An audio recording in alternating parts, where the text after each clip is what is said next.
Great day to everybody! Magandang araw po sa lahat. Nandito po tayo sa ating campus C5 and to show us update, let's pumasok po tayo sa loob.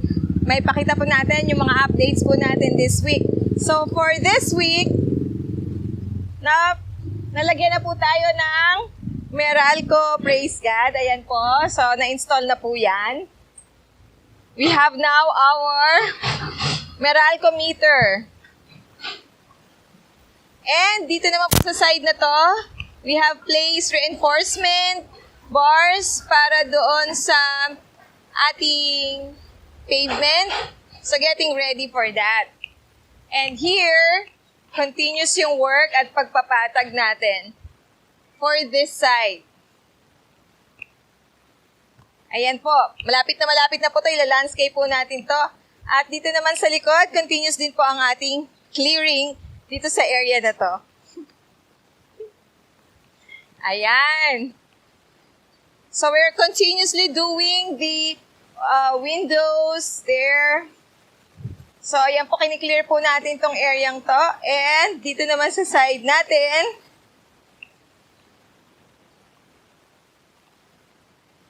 dito po tayo sa other side. We have placed na temporary lightings. So, nasa electrical po tayo ngayong week na to. And to show you what's happening sa loob, dahil nakapaglagay na po tayo ng Meralco na meter, so meron na po tayong supply ng kuryente.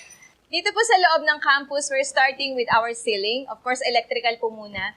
At ngayon, nag-aayos na tayo ng mga pamakuan. So there, lahat ng mga rotten na wood ay pinapalitan natin. There you go. So, nag-change na po yung ilan nating mga pamakuan braces at susunod yung ating ceiling. And of course, we have this temporary lightings na po na layout to start up with our lights. Yun po yung inaayos natin ngayong linggo at chini-chip din natin tong place na to turn into a glass window. And eventually, we will also have our glass door. Yan po ang mga updates natin sa ating campus. And of course, tingnan po natin yung ating mga before and after.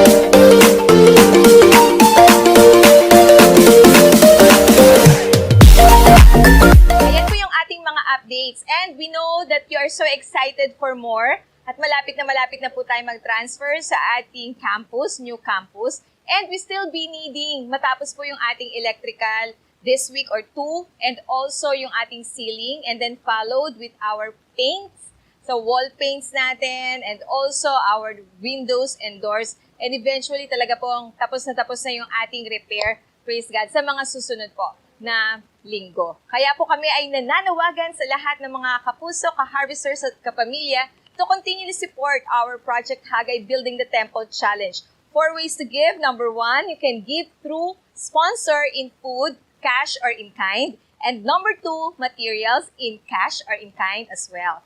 And also sa ating mga men at work or mga marunong mag-assist, carpentries, electricals, whatever you have and whatever you can do, we need you. And also, yung ating pagiging committed sa ating Project Hagay Building the Temple Pledge Challenge. Yan po yung mga pamamaraan kung paano tayo magbigay. Just coordinate with Miss Grace Toto. Her numbers are flashed on your screen to be part of our Project Hagay Building the Temple Challenge. And be excited in our 2021 Co-Build Thanksgiving. As we build the Lord's house, surely He will build our own houses. God bless everyone until the next